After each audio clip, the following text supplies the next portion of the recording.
My name is Peter Goetz. Where do you live now?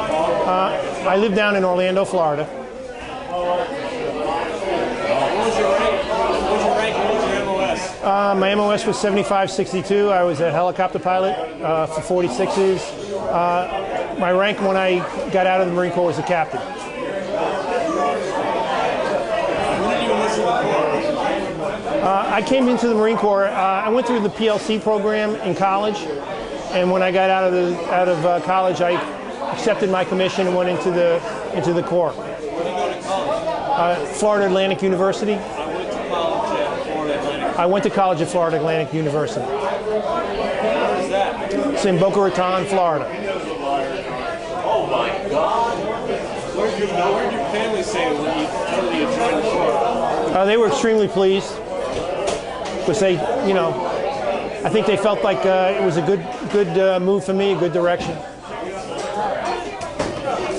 What MOS slots do you list on? I'm sorry, what? What MOS slots do you list on? Oh, you mean when I, well, pilot was my first, obviously. My second was infantry. My third was, I can't remember what they used to call it, but it was the armored vehicles.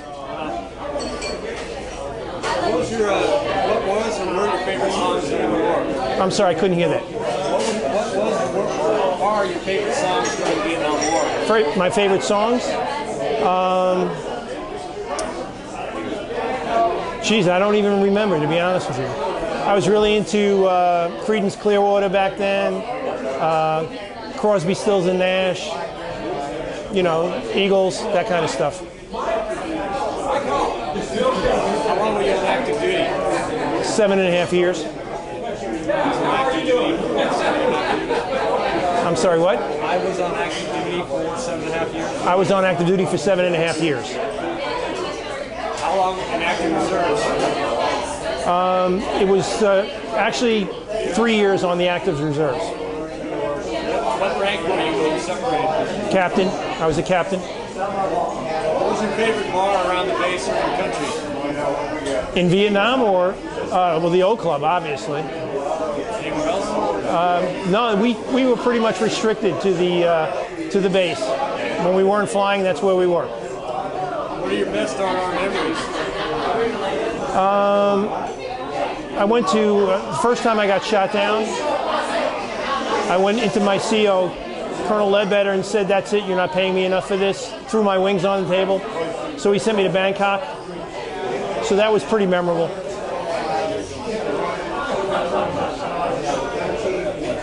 What made it special? When you checked into the Holiday Inn, you got your key for your room and you could pick 2 or 3 girls to come in with the room with you. So it was pretty cool. Have you been back there to check it out? No, I have not. Because I've been married since. Tell me about your trip to Australia. My trip to Australia was extremely memorable. I had a wonderful time, met my wife. So, but I'll tell you that story another time. They want me to wait till another time. So.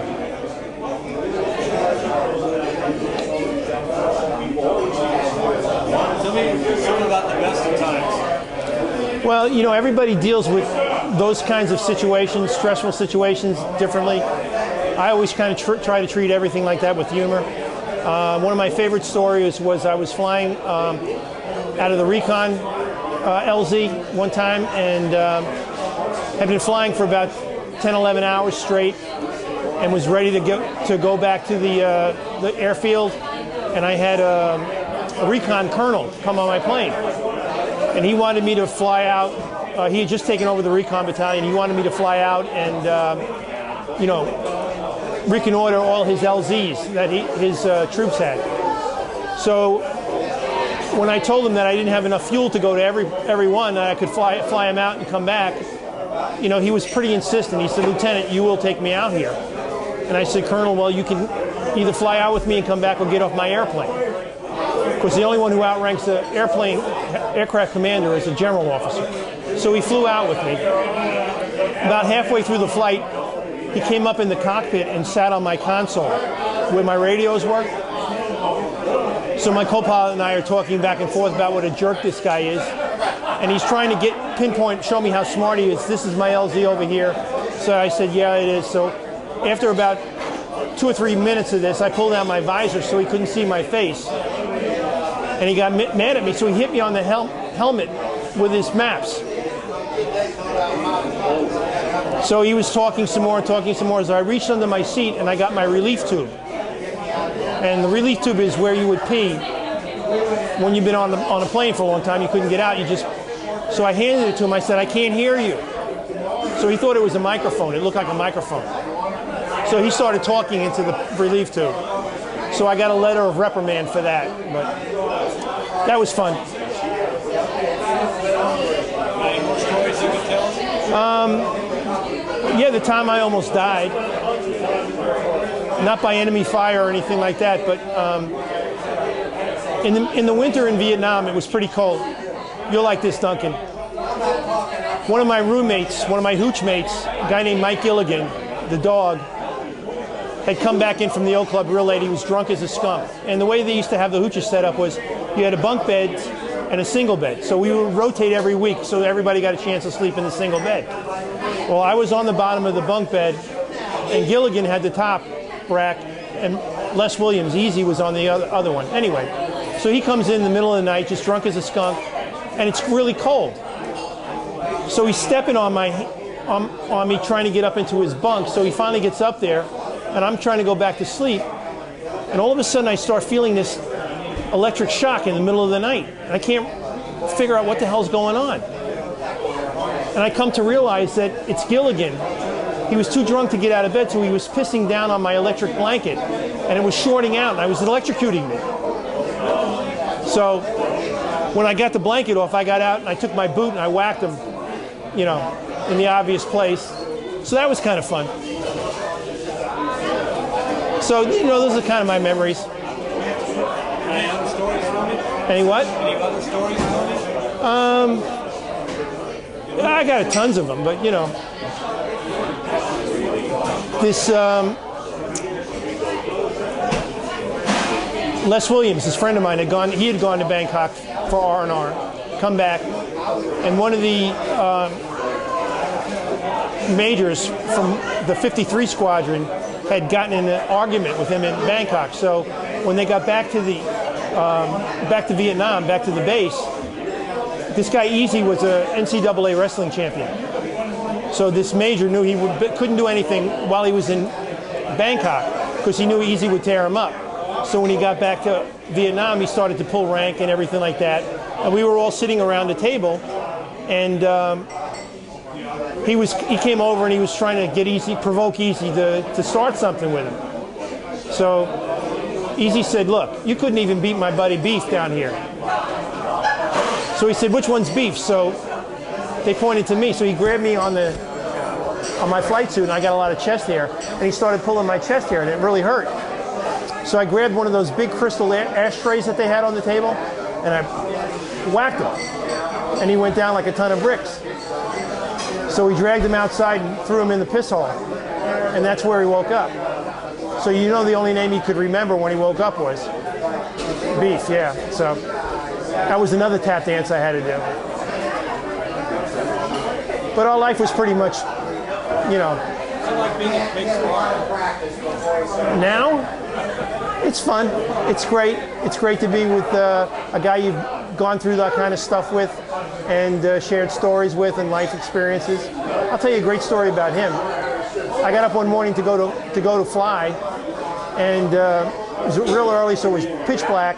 So I got out of my bed and I walked over to my locker and I was pulling on my flight suit, and I realized, geez, my socks are wet.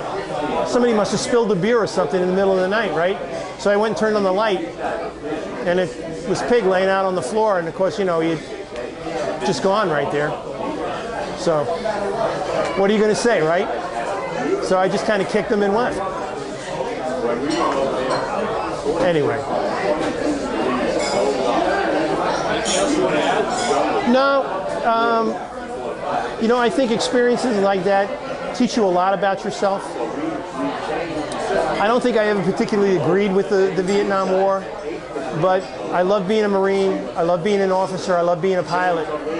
And I took an oath, and I felt like I did a good job over there with saving lives, flying medevacs, and I felt like I contributed, you know. And that's really what I wanted to say. What was it like the first time you soloed? First time I soloed? You know, it's sheer terror. I mean, what can you say about it? You've done it with somebody all the way around, and the first time you're up there, how can you be sure about what you're capable of? But when you get the plane down and you land, it's an exhilaration. It's what I meant about the situation. It teaches you a lot about yourself. You know, people never know what they can do until they try. So. Complete sentences?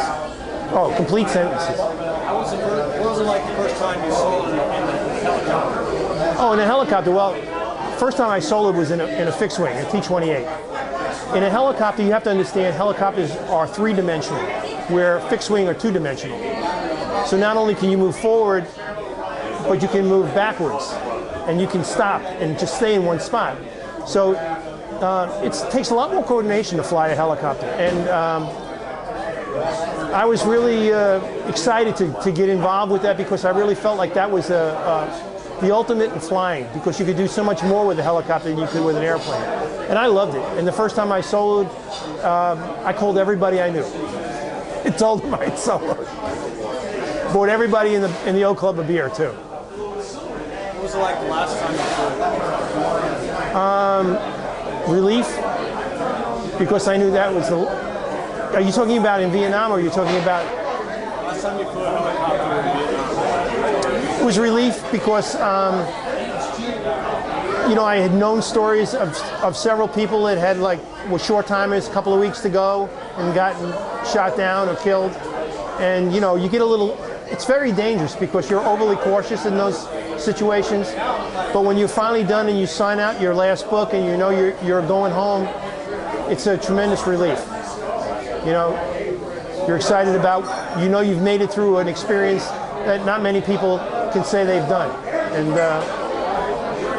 I was looking forward to my life and my future. What was it like when you got back to the States? Well, initially I came in through San Francisco, and I was walking through the airport and actually got accosted by some hippies, got spit on, and so I, you know, took the proper action and came back and didn't really understand why they were doing what they were doing, but you got to respect it. It's America, right? But when I got back into I got stationed at Quantico when I came back from Vietnam, and Quantico was great because we were in DC and there was so much to do, and we had a great time. What's it like to be home, dude? It's to be home. It makes you appreciate what you do have. You know, looking at those kinds of situations, looking at the cultures, the other cultures in the world that we experienced while we were over there. Coming back to America, you really do appreciate what you do have. And it makes you kind of proud to be in the military and serve, because you know you've done something to preserve that way of life. Tell me something about your commanding officer you went to. Most of the time, the commanding officers were fairly distant. I mean, they had to maintain a certain amount of separation to maintain order and you know, get the job done. But when we were in the kind of relaxed mode, when we were doing like squadron events, playing softball against other squadrons, playing football against other squadrons, stuff like that, they were all great guys. They were a lot of fun to be around. Anything else you want to add? No. I'm proud to be a Marine. I'm proud to be an American. That's it.